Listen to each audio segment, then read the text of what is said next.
Dans cette vidéo, nous vous montrerons comment déclarer qu'un envoi a été effectué en utilisant les annotations et comment clôturer un dossier. Pour envoyer un courrier, il existe deux possibilités. Soit par courriel en passant par marche, soit par voie postale en générant un dossier d'impression. Si vous choisissez l'envoi par courriel, nous vous invitons à consulter la vidéo 21, comment envoyer un courriel dans Marche. Si vous choisissez l'envoi par voie postale, nous vous invitons à consulter la vidéo 18, comment demander et gérer l'impression d'un document pour signature manuscrite. Pour déclarer un envoi, il est possible de passer par différentes bannettes selon le type de signature. Si la signature est réalisée avec une griffe électronique, vous pouvez déclarer l'envoi via la bannette Courrier prêt à être envoyé du groupe Gestionnaire courrier ou Mes courriers signés prêts à être envoyés du groupe Rédacteur.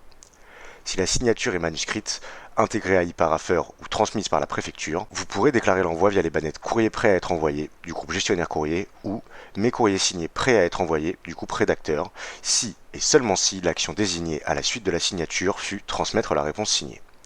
Dans le cas contraire, il est possible de déclarer l'envoi directement depuis les bannettes associées aux trois actions spécifiques. Pour déclarer un envoi, peu importe la bannette utilisée, il faudra veiller à utiliser l'action Envoyer et à clôturer. Une fois l'action choisie, vous pouvez valider. Il vous sera alors proposé d'indiquer une annotation. C'est à ce moment précis que vous pourrez indiquer le type d'envoi, courriel ou postal, et indiquer la date de l'envoi. Nous vous recommandons fortement d'ajouter une annotation en indiquant le type d'envoi ainsi que la date d'envoi. Cela permettra d'éviter un second envoi et d'informer les prochains agents qui consultent le courrier qu'un envoi a été effectué tel jour et par tel moyen. Cliquez à nouveau sur Valider. Votre courrier sera transféré dans la bannette Mes courriers à clôturer ou Courrier à clôturer. Cette bannette est la dernière étape avant la sortie définitive du courrier des bannettes. Elle a notamment pour objectif de vous permettre de vérifier une dernière fois les informations et d'y ajouter une dernière annotation si nécessaire.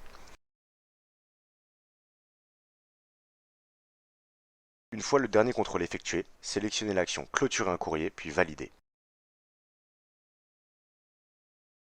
Vous pouvez toujours ajouter une annotation si cela est nécessaire. Validez une seconde fois, votre courrier sera ainsi clôturé.